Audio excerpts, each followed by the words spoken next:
shall we begin? Let the games begin. All right. A new age has begun. An age of freedom. Are you not entertained? Are you not entertained? Get to the chopper! This is going to be quite the ride.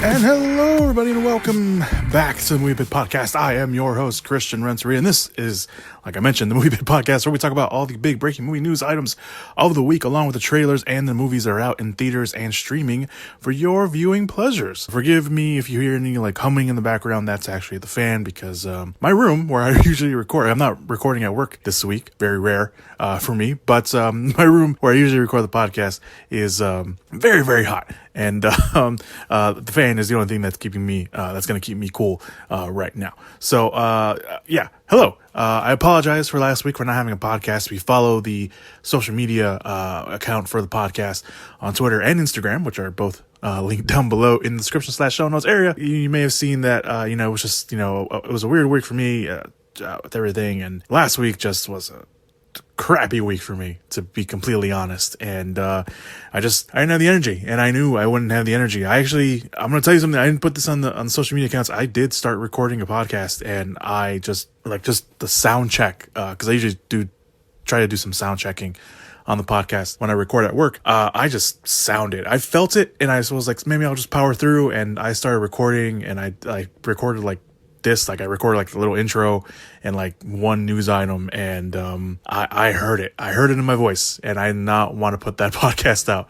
So I apologize for not having podcast last week, but my schedule's going to clear up really, really soon. I've mentioned on the podcast a few times, I'll mention it again. I'm a substitute teacher, and the school year is almost over, so I'm definitely going to have a lot more time recording for me on the podcast. And I did put up a tweet on the Twitter where I'm going to start doing a movie series during the summer. Hopefully, God willing, that I'll be able to do that. But yeah, I'm going to start doing that, and I'm looking forward to it. I really am, because I've been doing that for a little bit. But I'll get to that when I record the first episode. But yeah, let's get right to it. Let's get to the podcast this week, because we have a lot of news to get to, and we have some trailers to get to. So let's get right to it, and we're going to start off like we always do with trailer talk. Coming soon to theaters.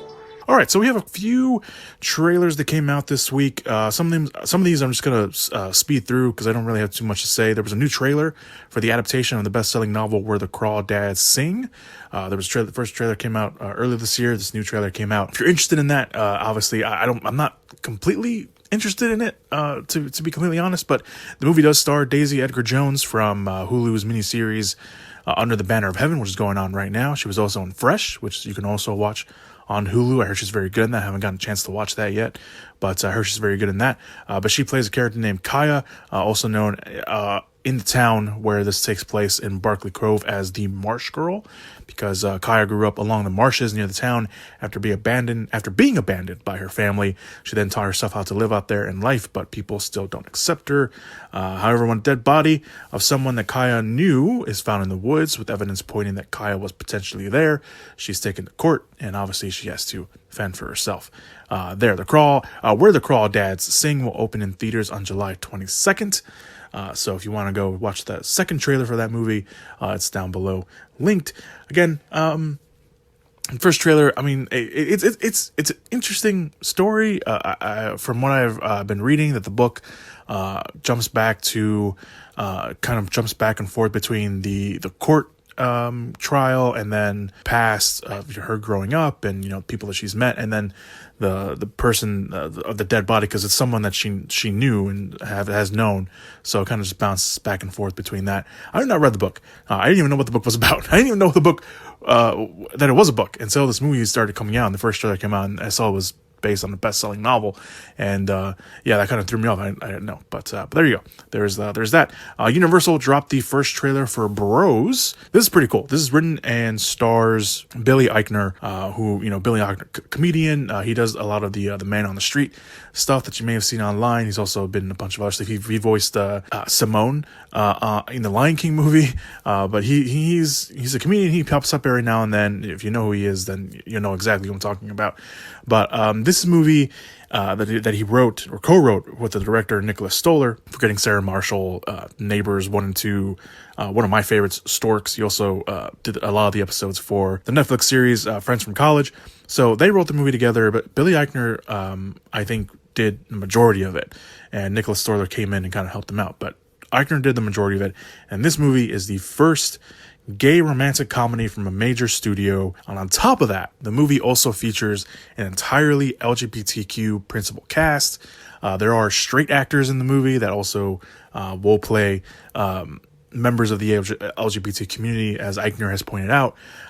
It's also, from what I think, from this note, because Eichner, I think he did a note or like a presentation before one of the trailers somewhere, where he talked about that he's also the first gay man to lead a romantic comedy in a studio movie, something like that. I didn't write that down in my notes, but this is the first gay romantic comedy from a major movie studio, which is really, really cool in Hollywood. And the fact that it hasn't happened yet is kind of depressing. But we're here now, and this is pretty cool. And Eichner, again, he released this note, which I highly recommend you go out and read. It's a very, very good read, and you can tell that Eichner really cared and takes this responsibility of being not just the writer of the movie, but also the star of the movie very, very seriously for this movie. But anyway, Eichner plays a openly gay man podcaster who, in a very meta role, is asked by a movie studio to write a gay romantic comedy that, quote, even straight people will love. All the while he finds someone that he starts to fall in love with. It seems really cool, honestly. And, the trailer is a not safe for work trailer. I'm sure they'll be releasing a green band trailer soon. But the trailer they released is a red band trailer. So if you're going to watch it at work, probably don't watch it at work. Especially if your, job is very serious about that kind of stuff. But yeah, it's they don't show anything really, but there's a lot of stuff that's implied in that trailer. But it seemed, it's really hard to believe that there hasn't been one by a major movie studio. And, the fact that it's finally happening is really cool. And like I mentioned, Eichner, in that note that he released, he's taking this very, very seriously, and he wants to represent the LGBTQ community in Hollywood as serious as they are, and not, this Hollywood, idea of the LGBT community, but actually what it goes on in the LGBT community, which I think is really cool. So there you go. So like I mentioned, it's directed by Nicholas Stoller, who again helped write the movie with Billy Eichner. It is produced by John Apatow, and it will open in theaters on September 30th. Go check it out. It's really funny. It's a funny trailer. It's even if you don't end up watching it, I think we all have to agree this is a really cool major step in what's going on. And this is a trailer. I want to mention this one because it's a teaser to a trailer that's coming out, and I usually hate that, but considering I don't know if I have time to record an update on this, I want to mention it here. There was a brief teaser for George Miller's next movie, 3,000 Years of Longing. It is based on a short story. And by the way, George Miller, of course, the director of the Mad Max movies. This is based on a short story by A.S. Bryant. It's called the short story is called The Djinn in the Nightingale's Eyes. If you want to go buy it or rent it or whatever. The short story isn't available online. I already checked, or at least I checked a quick check anyway. But anyway, the movie stars Tilda Swinton as a, quote, an academic content with her life and a creature of reason. While in Istanbul attending a conference, she happens to encounter a djinn played by Idris Elba, who offers her 3 wishes in exchange for his freedom. This presents 2 problems. First, she doubts that he is real, and second, because she is a scholar of story and mythology, she knows all the cautionary tales of wishes gone wrong. The djinn pleads his case by telling her fantastical stories of his past. Eventually, she is beguiled and makes a wish that surprises them both. Now, this movie is described, even like I just mentioned, George Miller, the director of the Mad Max movies, this movie is described as a romance movie, and anyone who was like, really, George Miller, the director of Mad Max movies, making a romance movie? What? This man went from directing Mad Max movies to directing Babe, yes, the Talking Pigs movie, and Happy Feet. So do not judge him by the genre of that movie. So anyway, like I mentioned, the full trailer is going up on Friday. I'm obviously uploading the podcast up on Friday, but in case I can't record the initial reaction to the trailer, and put it up, I do want to mention that I do want to mention the teaser. The teaser itself is crazy. There is a lot going on in that teaser for just, it being really, really short. And there's a lot of images. There's like at one point, there's like this little like weird creature thing. I don't know what it is, but it's there. And it looks like it's bouncing back. And this might be the flashbacks and the stories that the Jinn is telling Tilton Swinton's character. So yeah, I just wanted to mention that in case I don't get to talk about the full trailer. But the teaser itself is pretty insane. So 3,000 Years of Longing will open in theaters on August 31st. We'll definitely be talking more about that once we get closer to the release date. All right, let's move on to the bigger trailers, at least for me, of the week. The first one is another brief teaser that came out, although there's no word yet on when a full trailer will be released for this one. But 20th Century Studios and Hulu have released a teaser for their new Predator movie, which is titled Prey. Now, we've talked about Prey on the podcast every now and then when new tidbits come out, but we finally have our first look at the movie. And the synopsis reads like so. Set in the Comanche Nation 300 years ago, the story follows a young woman named Naru. I don't know if that's how they're going to pronounce her name, but Naru, let's just go with that. Played by Amy Midthunder from Legion. From that's kind of really the only. I think it's the only thing that I really know her from. She was in Legion. She was in that movie with Liam Neeson on Netflix. I forgot what it was. The Ice Road. She was in that. She has a supporting role in that. The young woman Naru, a fierce and highly skilled warrior. She has been raised in the shadow of some of the most legendary hunters who roam the Great Plains. So when danger threatens her camp, she sets out to protect her people. The prey she stalks ultimately turns out to be a highly evolved alien predator with a technological advantage arsenal, resulting in a vicious and terrifying showdown between the two adversaries. Like I mentioned, it is a very brief teaser.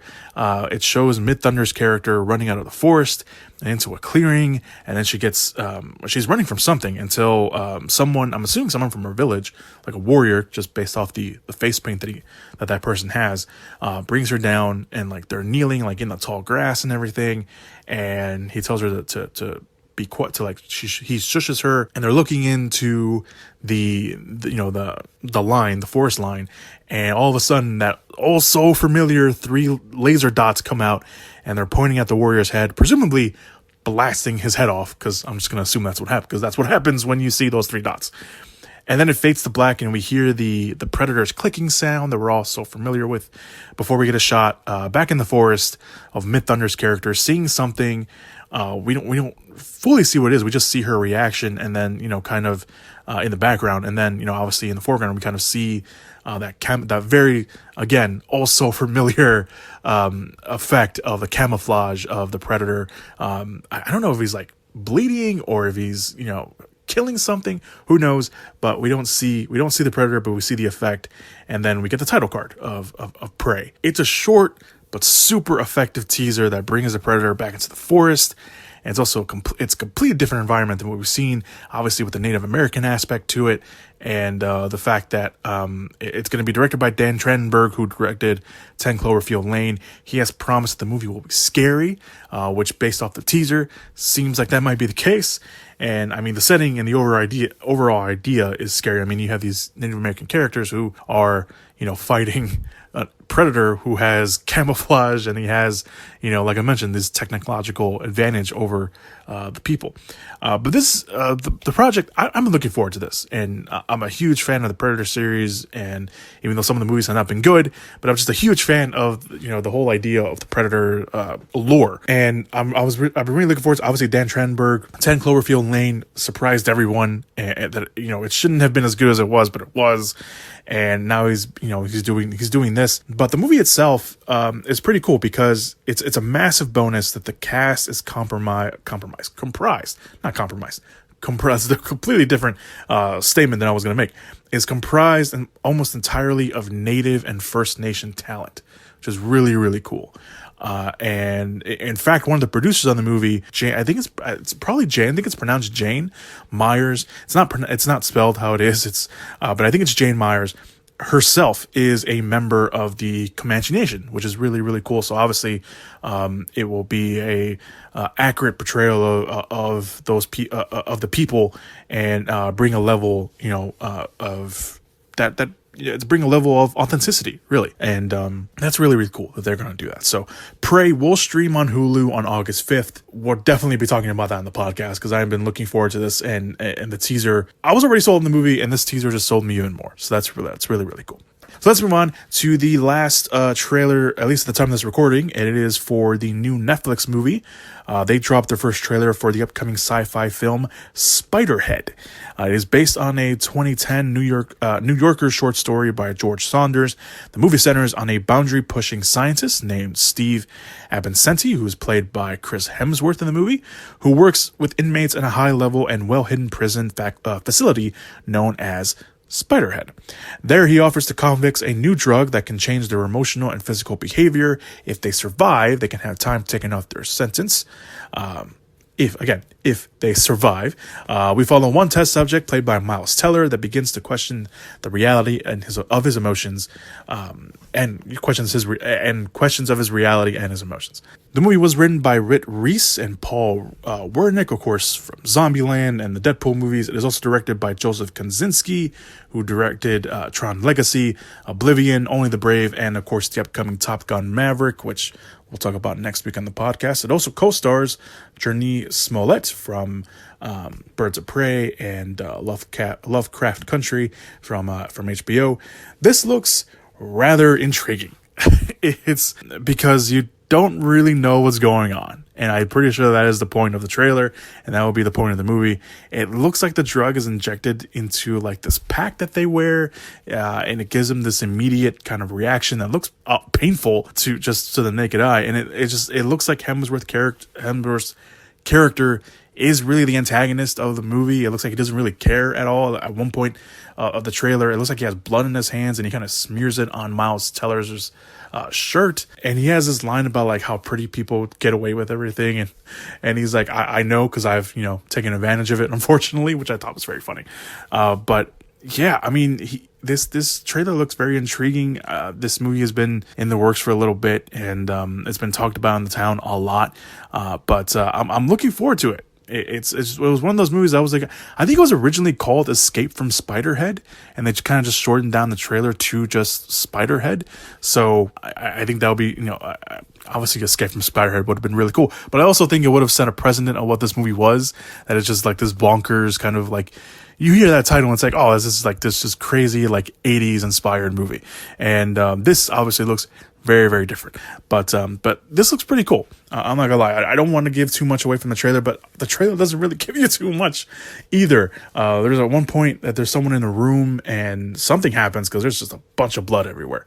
So I don't know what happened there, but obviously we'll see when the movie streams. It'll be streaming pretty soon, because this movie, Spiderhead, will stream on Netflix on June 17th. Probably we'll talk about that in the podcast as well when that comes out. All right, so those are all the trailers that came out, at least at the time of this recording. There will be more trailers down below, because there was some more trailers down there that I didn't get to talk about, or just don't have too much to say. So all the trailers from this week will be linked down below in the description/show notes area, so you can watch them for the first time, or you can watch them all over again. All right, let's move on with the podcast with this week's movie news items of the week. All right, so let's talk about some somewhat quick-fire movie news items. The prequel to The Hunger Games, titled The Hunger Games, The Ballad of Songbirds and Snakes, has found its lead in Tom Plith. I think that's how you pronounce his name. I apologize if that's not how you pronounce his name. But Plith can be seen currently in the FX show Billy the Kid, and he will play a young Cornelius Snow, a.k.a. President Snow, from the kind of main series. This is obviously before he becomes president. The movie is based off the book, which is a prequel novel that was also written by Suzanne Collins, who wrote the original main trilogy of books. The movie will center on a young Snow as he looks to restore honor to the lineage of which he has taken on hard times. In the aftermath of a war with the Capitol, he hopes to take part as a mentor in the 10th Hunger Games, but is alarmed after he is chosen to help a girl from the impoverished District 12 in Lucy Greybard. So we can look forward to a nice little precursors to what happens in obviously in the movies later on. The franchise director, Francis Lawrence, who directed Catching Fire and Mockingjay Part 1 and 2, will come back. He also directed Constantine, I Am Legend, and Red Sparrow. But he will return to direct the movie with Michael Leslie, who wrote Macbeth and Assassin's Creed, he just did the latest draft of the script that was originally written by Suzanne Collins and Michael Arndt, who also happened to write Catching Fire as well. The Ballad of Songbirds and Snakes will open in theaters on November 17th, 2023. Casting's underway, so I'm pretty sure we'll be expecting more casting updates from that. I have not seen the last two Hunger Games movies. I thought the first two were just okay, really. I mean, they weren't anything big. The books were obviously, I don't want to be that guy, but the books were better, but that's whatever. More power to them if they can make this work. Obviously, Lionsgate wants to keep the Hunger Games train rolling. They've been talking about doing prequels for a while, ever since the last series ended, so I'm not surprised by this. DC's live-action movie about the Wonder Twins, which was set to be released on HBO Max, is no longer happening. This comes after last month when the project cast Isabel May and KJ Apa as the two heroes. There doesn't seem to be a hardcore reason, or at least a confirmed reason, for the cancellation, but many outlets are saying the reason is because of the merger between Discovery and Warner Brothers, and Discovery president David Zaslav, I think that's how you pronounce his last name, wanting to cut down on pricey streaming-only releases, which I guess, makes sense, especially if you're merging with a new company. Obviously you don't want to take a big hit on releasing these big budget movies that, you'll get no return off of, which it makes sense. The movie was going to start production this summer, but obviously not longer happening. So they really only have like 4 months of pre-production going on the project before they got canceled, which kind of a shame, especially, considering what DC was doing with the, comedic takes of, the DC heroes like Peacemaker, or maybe even the Suicide Squad a little bit, but maybe Doom Patrol was another one, but I guess not. In the meantime, Batgirl, which did finish filming back in April, will still come out on HBO Max, presumably this year, although they're being very tight-lipped on the release date, so if it does come out this year, it will obviously be late this year, maybe sometime in November or December. If not, we can definitely look forward to that sometime next year. Pete Davidson, Franz Rogorowski, I think they pronounce that last name. They're a newcomer to the scene, so I don't really have a good idea, a good grasp on how you say the last name. Naomi Scott and Sean Harris are all set to star in Wizards, a new movie from writer-director David Michaud, which will be done by A24 and Plan B Entertainment. Michaud, I think that's how you pronounce his last name. I'm not sure that's how you pronounce it. I apologize if it isn't. But he will write the script, which is based off a story that he wrote along with Joe Edgerton. Yes, the actor Joe Edgerton, that one. The movie will follow two hapless pothead beach bar operators in Pete Davidson and Rogowski, who run into trouble when they stumble across stolen loot that they really should have just left alone. Yes, that is the logline for the movie. No word yet on who Scott or Harris will play. The movie acts as multiple reunions. Michaud and producer Liz Watts from 2014's The Rover, which he directed and wrote. The Rover, by the way, it's a slow burn movie, but it's really good. It's with Guy Pearce and Robert Pattinson. They play kind of the two real main leads in the movie. The third collaboration between Michaud and Plan B after War Machine, which was the Brad Pitt movie that came out on Netflix, I believe, and The King, which is another Netflix movie that came out. That's the one with Timothée Chalamet and, coincidentally, Robert Pattinson again. And the fourth collaboration between A24 and Plan B following their award-winning films, The Last Black Man in San Francisco, Minari, and Moonlight. That's the reason why I'm talking about this movie in the podcast. That's the reason why I brought it up in the podcast. The filming will take place in Queensland, but no word yet on when production will start. This is a really big deal, obviously, so this is pretty cool. The cast is pretty great. I mean, Pete Davidson, I'm not the biggest fan of Pete Davidson, but a lot of the stuff he's been doing lately seems to be getting a lot of big praise from him. So there is that. Again, Franz Rogorowski is pretty new to the scene, at least here in America, especially here in America. He hasn't really done a lot of stuff. Naomi Scott, Princess Jasmine from the Aladdin live action movie. She was also in the Power Rangers movie. I think she's in a Netflix series right now that's supposed to be really good. I obviously have not watched it, but I'm pretty sure that's what she's doing right now. And Sean Harris, the bad guy from the last Mission Impossible movies. He was also one of the scientists in Prometheus. Has an overall look to him that's gives off villain vibes. But he's a really sweet guy from what I hear. So I'm not saying he's, whatever, but you know what I meant. But yeah, there you go. And then David Michôd, obviously, big time director, obviously, directing those movies like I mentioned. The Rover, which is really good. It's again a bit of a slow burn. I have not watched War Machine. I heard some mixed things about it. And The King, on my list, hadn't watched it yet. Heard it's very good as well. But just have to wait and see. And then again, you got the partnership between A24 and Plan B, which, like I just mentioned, the last three times they've teamed up have all been award-winning, really recognized films. The Last Black Man in San Francisco, Minari, and Moonlight. Pretty cool. If you want to hear some reaction to some of those, you go check out 24 Minutes of A24. It's a really great podcast. They have episodes of The Last Black Man in San Francisco. They also did Moonlight recently as well. They did both of those recently. So want to go check those out. Really great podcast. Like I mentioned, 24 Minutes of A24. They're great guys over there. And it's a really great show. And they talk about A24. Who doesn't love A24? All right, let's move on to the next movie news item. The live action Barbie movie, which is currently filming, by the way, with Margot Robbie set to play Barbie, will feature more than one Barbie and Ken. More than one Barbie and more than one Ken. Obviously, there are a lot of Barbie and Ken variants out there from the toys, and the movie will highlight that in some way, shape, or form. According to the New York Times reporter Kyle Kane, who learned this at the Cannes Film Festival, which is also going on at the moment, Issa Rae and Hari Nef will play different versions of Barbie, along with Simu Liu, aka Shang-Chi, and another actor who I'm not going to pronounce that name correctly. I'm not going to try, and I apologize to this man, but I'm not going to try pronouncing your name because I will undoubtedly mess it up. And I've already messed up names already, and we're not even halfway through the podcast. We'll be doing the same for the Ken character. Obviously, Ryan Gosling will be playing the version of Ken that will probably be connected to Margot Robbie's Barbie. There's no word on how this plays to the plot of the movie, but maybe, Margot Robbie's Barbie finds out that she's not the only Barbie around.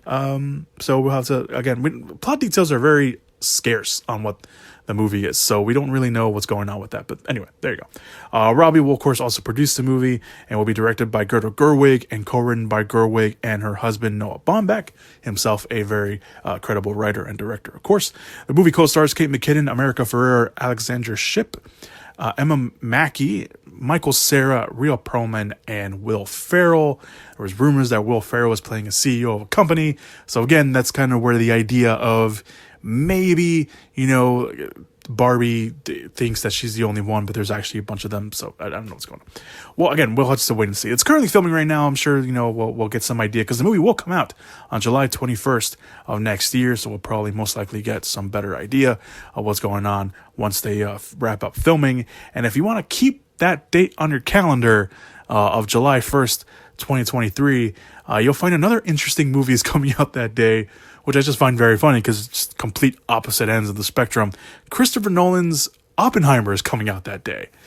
That's going to be a very interesting box office battle if one of those or both of those movies keep that release date. So let's stick with Margot Robbie a little bit because Warner Brothers is working on another Ocean's 11 movie. This time it's a prequel. The movie will be set in Europe in the 1960s and has a director in Jay Roach, who directed Bombshell, the movie about the Fox News scandal, and will reunite his Bombshell lead, Margot Robbie, like I mentioned, who will also produce this movie. It should be noted that the movie has not been given a green light yet, but you got Robbie and Roach, who did Bombshell, that was nominated for awards.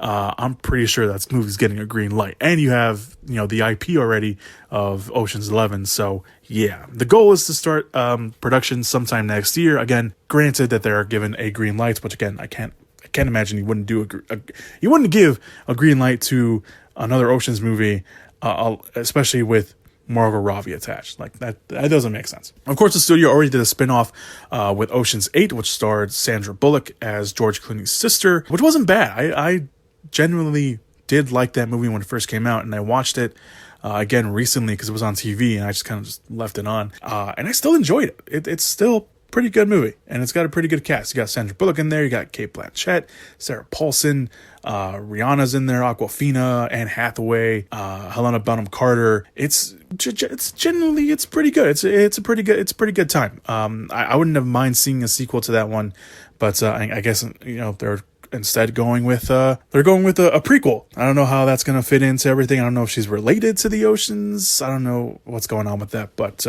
I'll be game to watch it because I really do like the Oceans movies, so I'm okay with that. Let's move on from Margot Robbie to her co-star in Barbie. This is kind of a weird segues that's been going on, but Ryan Gosling is closing a deal to join Universal's stuntman drama The Fall Guy, which will be directed by David Leitch, who of course directed Deadpool 2, Hobbs and Shaw. He helped direct the first John Wick movie. He has Bullet Train coming out later this year in August. The movie is based on the TV series from the 80s, which starred Lee Majors as a Hollywood stuntman who has a side hustle as a bounty hunter to make ends meet. This is not a pseudo-sequel to Drive, where Gosling played a Hollywood stunt driver and was a getaway driver on the side. This is a completely different thing, but coincidentally, just he has, you know, a good grasp of what that means and can play that very well. The movie will shoot in Australia, which is becoming a very big hotspot for Hollywood lately. Obviously, they get some tax incentives over there, and it helps out the economy over there in Australia, which is really, really cool. I didn't know this, but there was a previous adaptation of the show that was in the works with Mick G directing, with Dwayne Johnson starring in the movie. This was probably, you know, many, many years ago, because obviously Dwayne Johnson doesn't have the stuntman body. It's probably hard to find a stuntman for Dwayne Johnson, but yeah, that was interesting. No word yet on when filming will get going, but like I mentioned, Gosling is currently filming Barbie, where he's playing one of the Ken characters. He also has the Netflix spy action thriller The Gray Man with Chris Evans coming out in July. We'll talk about that once it comes out. And Leitch, like I mentioned earlier, has Bullet Train coming out on August 5th. It was supposed to come out at the end of July, but it got delayed last week to the beginning of August for some reason. Let us move on to the bigger news items of the week. Let's move on to this next movie news item, which is a pretty big one. And I know we'll have some fans happy and some fans wondering why you're so damn happy, like myself. So yeah, like I mentioned, and probably happy news for some people out there because they're all haters. In a Vanity Fair piece, which is a very good read. I'll link it down below if you have not read it yet. Although I'm assuming if you're a big Star Wars fan, you probably have read it already, but in case you haven't, I'll link it down there. It's highlighting the future of Star Wars on the big screen and streaming, but it was revealed in the piece that Lucasfilm president Kathleen Kennedy, or was revealed by Lucasfilm president Kathleen Kennedy, that Rian Johnson's new Star Wars trilogy has been delayed. Johnson, of course, directed the much talked about, even to this day, Star Wars The Last Jedi. The reason isn't because Kennedy caved into some very, very outspoken fans, but because Johnson is, quote, unbelievably busy with his Knives Out films, which is true because Johnson has committed to doing not just one, but 2 Knives Out sequels that will be streaming on Netflix. And there's that story going around that Netflix is considering giving Knives Out to a theater run for like about 45 days. And then, you know, before it, also goes back to just streaming on Netflix. Kennedy also didn't call Johnson's movies a trilogy, but that may be something that Lucasfilm and Kennedy will be doing going forward, not because of Johnson not being so busy or because of what he's done, what fans think he's done to the franchise, but because they want to reportedly focus on director-driven movies instead of overarching stories for future films, which I think is pretty smart, especially in the Star Wars world. In that same piece, the Kevin Feige-produced Star Wars movie is still happening at Lucasfilm. There's no updates on that. In the case of Star Wars future movies, Taika Waititi's movie, which he is working on, may be the next Star Wars movie to be released in theaters. He's finishing up his next 2 projects, obviously Thor: Love and Thunder, and then he has Next Goal Wins, which is based off a true story of the I think the rugby team, the New Zealand rugby team. So there is that. Patty Jenkins' Rogue Squadron was supposed to be the next Star Wars movie out in theaters, but obviously that got delayed due to some reported creative differences. So it looks like Taika Waititi's movie will be the next one lined up. But anyway, back to Rian Johnson. He is well liked over at Lucasfilm. You know, I can see why. Back in 2019, in April, it was revealed that Johnson and Game of Thrones showrunners David Benioff and D.B. Weiss were paired together by Lucasfilm to map out the future of the franchise, like all of it, not just their individual projects, but like the next movies for, quite some time. But then in October, Benioff and Weiss left, this Lucasfilm and abandoning their stories, and Johnson was left, and he stayed on board. But obviously, not a lot of stuff has happened since then, because obviously, he went to go do Knives Out, and then he took a little bit of break, and now, he didn't take a break. He's like doing the series, I think, on Apple TV, I believe. So yeah, and then now obviously he went to work on the Knives Out sequels. So going back to The Last Jedi, I don't have a lot of hate. I don't have the same amount of hate for The Last Jedi. Like, I mean, there's a lot of other people that seriously hate this movie, and seriously, it feels like you guys are talking about an ex-girlfriend. Sometimes that's what it feels like. You guys, just some of you just feel like you're talking about an ex-girlfriend that you swear you tell your friends that you're completely over, but you just can't stop talking about her. And that's what you guys sometimes feel like when you talk about The Last Jedi. I mean, seriously, I don't even talk about the movies I don't like that much as Star Wars fans talk about how much they hate The Last Jedi. The Last Jedi look, you guys are getting me all cut up. That hate leaks over to Johnson for some reason. And I know, because I saw it. Don't say you didn't do it. There are people that did not want to go watch Knives Out because of what he did with The Last Jedi. And that's so dumb. You're an idiot if that's what you really did. And I don't get it, because look, he was doing his job. He was trying to continue what was established. And yeah, admittedly, he tried to do his own thing, and it didn't necessarily work completely. But I don't hate The Last Jedi. Do I hate? No, I don't hate The Last Jedi. Admittedly, I've not watched it since I watched it in theaters. There's a lot of cool stuff in The Last Jedi. There is. But it does feel like it was continuing what The Force Awakens had started, while also trying to branch off and trying to branch other stuff off. And it was just this mixed bag of things. But I don't think it destroyed the Star Wars franchise. I don't think it destroyed what it was doing. I just think that they needed more time to, work on it. Do I blame Johnson? No, I do not blame Johnson. That's dumb. Anyway, before I get all worked up, I don't want to get worked up this week. I got worked up 2 weeks ago talking about Fast X. I don't want to, get worked up. We'll have to wait, obviously, for the Knives Out movies to be done, or at the very least, these next two, to see if Johnson will go back to the Star Wars franchise, if he even wants to go back and do it. But yeah, in the meantime, we can enjoy the Star Wars universe on Disney Plus. Obviously, we have Obi-Wan Kenobi coming out at the end of the month. We also have the Mandalorian, the new season of The Mandalorian coming out as well.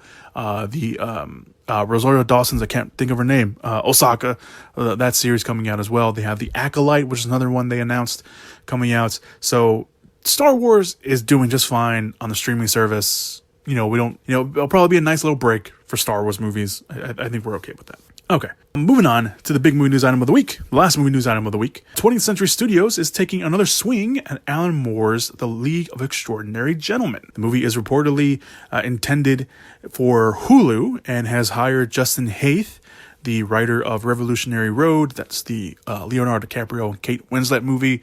No, not Titanic. The other one. I just said it. It was Revolutionary Road. Open your ears. He also wrote Snitch, which was the Dwayne Johnson movie that he did. He had a hand in writing The Lone Ranger, which I have to go back and watch The Lone Ranger because it gets a lot of hate. That third act, I think, was really good. But it probably was way too long for its own good. A Cure for Wellness, which everyone seems to have forgotten about. And he also wrote Red Sparrow, which was the Jennifer Lawrence Russian spy movie. So he's going to write the script for the movie. For those not in the know, the graphic novel series, which was first published all the way back in 1999 and had this kind of like legal thing with DC, and Alan Moore was like had enough with DC and he took the rights back for it. It was still going because apparently the last story wrapped up in 2019. So that's a pretty good run for a graphic novel that started all the way back in 2009, but started in 1999 and ran to 2019 after legal troubles and a very, very, very terrible movie. But anyway, it is set during the Victorian England era and followed literary characters from anywhere. Dracula, Sherlock Holmes, 20,000 Leagues Under the Sea, even World of Worlds. The aliens of World of Worlds show up in one of the graphic novels. Yeah, it's all over the place. It's the series is crazy. Think of it like the Avengers or the Justice League of books, book characters you probably read, you had to read in high school and maybe even some in college. It is crazy. It is a crazy experience that has happened. But anyway, since we're talking about the source material, the graphic novels were an instant hit. The first volume won the Bram Stoker Award for Best Illustrated Narrative, and the second volume won an Eisner Award for Best Limited Series. So this is a very well-liked, critically acclaimed graphic novel series, and which is why it is so baffling that the movie sucked so hard. The movie is not good. It is not good. I don't care how... If there's someone out there who genuinely likes League of Extraordinary Gentlemen, I want to know why. I really do. I want, not because, no, don't say it's so bad, it's so good. No. You can't use that excuse for every movie. No. I want to know why you genuinely like League of Extraordinary Gentlemen. Anyway, I guess it should be noted, though, that the movie itself, if you haven't watched it, by the way, you don't know what I'm talking about. League of Extraordinary Gentlemen, Sean Connery is the lead in the movie. It's directed by Stephen Norrington, and that movie had a very troubled production. Admittedly, had a very troubled production. There was a lot of things that went wrong, and at one point in the movie, during filming, Sean Connery, who, by the by, quit acting sometime after, like a couple years after the movie came out. A lot of people thought that this is the movie that drove him to retirement. Literally fought director Stephen Norrington on set one day, and they just had a very troubled production, very troubled partnership, and it just, I don't know if all the troubles were the reason why this movie sucked so hard. It just wasn't good. Anyway, despite all that, though, the movie was still a success for 20th Century Studios, or 20th Century Fox, as it was known back then, of course, making $179 million worldwide, and was very popular on DVD. Again, don't know how. Because this movie's not good. I have not gone back and watched it. I tried watching it a few years ago, like when the pandemic first started. I thought, I was like, you know what? I'm just gonna watch it, see, go back, maybe I was too hard on it. Couldn't do it. Nope, couldn't do it. Did not finish watching it. So maybe I'll just have to power through and watch it again. But this isn't the first time that they've been trying to reboot the movie.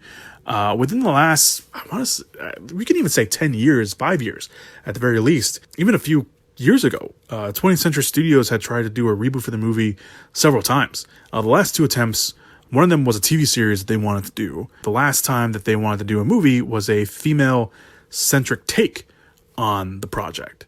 None of them have obviously taken off, so let's hope that this one does.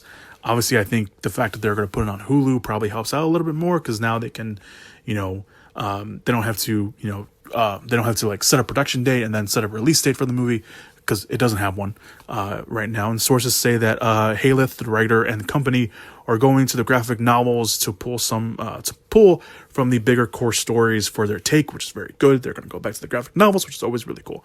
The movie, by the way, added a bunch of stuff that was not in the graphic novels. Like, I don't think Tom Sawyer, who was in the movie, was in the graphic novels, or at least not the way they presented him in the movie. Because in the movie, he plays like a Secret Service agent, which a lot of people hated. I never read any of the League of Extraordinary Gentlemen graphic novels. I never read any of them. I know what they're about, and I've like read synopsis and like details on the stories, and they sound really, really cool. So this might be kind of one of my summer projects that I'll go and try to find some of those and read them. But from what I hear, they're very, very good. Obviously, critically acclaimed, award-winning graphic novels. So. There's at least one person from the past movies coming back, and that is producer Don Murphy. So learn from your mistakes, Don. That's all I'm saying. Learn from your mistakes. Everyone's talking about how things get rebooted and remade and everything, and how, Hollywood has no creativity or whatever. Let's face it, there are some movies out there that can be remade and rebooted, and fans will be happy about it. League of Extraordinary Gentlemen is one of those movies that I think people are going to be okay if they reboot and remake, because the first one was just not good. It wasn't. I have to go back and watch it. I have to go back and watch it for the podcast. If I do, it's for the podcast. I'm just telling you right now. If I do that, I'm not going to go back and willingly watch League of Extraordinary Gentlemen for no good reason. Like I'm not going. I did it a few years ago because of the pandemic, and I was like, we were all locked down and we needed stuff to watch. That was the only way I was going to do that. Now it's like, if I do, I'm doing it for content. I'm going to be honest with you. That's all I'm doing it for. But yeah, there you go. League of Extraordinary Gentlemen getting a reboot. Hopefully this one sticks. I remember being kind of excited to see what they would do with the TV aspect, because I thought, it would give them time to draw stuff out and stuff like that. And I think it probably would have really worked for TV. And then they want to do a female-centric side. I know there's female characters in League of Extraordinary Gentlemen. There's not a lot of them, but there is some of them. So I thought that would have been an interesting take. But having, again, not having read the stories, but knowing that there's not, a lot of female characters would have been very interesting. But yeah, I'm excited for this. I really am. I like the general idea of League of Extraordinary Gentlemen, bringing all these literary characters together for something like that. I just like that whole idea in general. So I'm very excited to see what they do with the movie. So that's it. Those are all your big movie news items of the week, at least at the time of this recording. If anything drops and I have time to record, I'll put it right here. If not, let us move on with this week's movies that are coming out in theaters and streaming for all your viewing pleasures. Let's all go to the lobby. Let's all go to the lobby. Let's all go to the lobby to get ourselves a treat. All right, so let's talk about some movies. We're going to talk about, I don't know why I said it like that. Let's talk about the movies that are coming out on streaming. We have one, The Valet, which will be up on Hulu. A movie star, played by Samara Weaving, enlists a parking lot valet from Beverly Hills, played by Eugenio Debrez, to pose as her lover to cover up her relationship with a married man. This is a nice romantic comedy. We talked about the trailer when it came out a few weeks ago, and I remember being I kind of took to the trailer. I really liked the trailer. I thought it was funny. I didn't know this. I didn't know anything about this movie, and I like both Samara Weaving and Eugenio Debrez. So I'm gonna check this one out. I think it looks pretty funny from the trailer. So there's that. Of course, the next one is on Disney Plus. It's Chip and Dale Rescue Rangers. I was going to do the whole kind of intro, but I wasn't going to do that because I don't want to embarrass myself even more.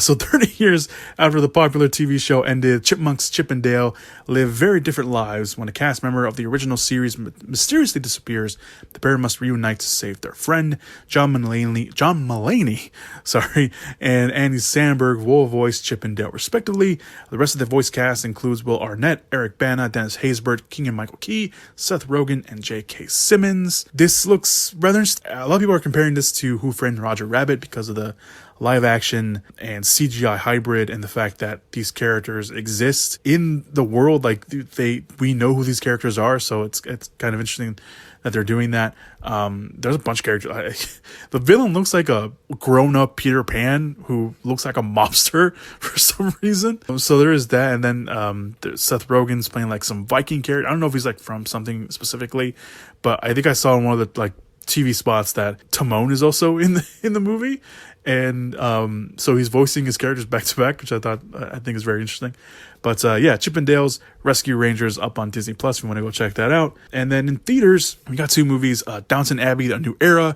This is a sequel to the Downton Abbey, the movie that came out a few years ago. I don't watch Downton Abbey, so I have zero interest in this movie. Not because it's just I don't think it's gonna be good. It's just I don't watch the show, so I have no connection to Downton Abbey, to the movies, or this one in particular.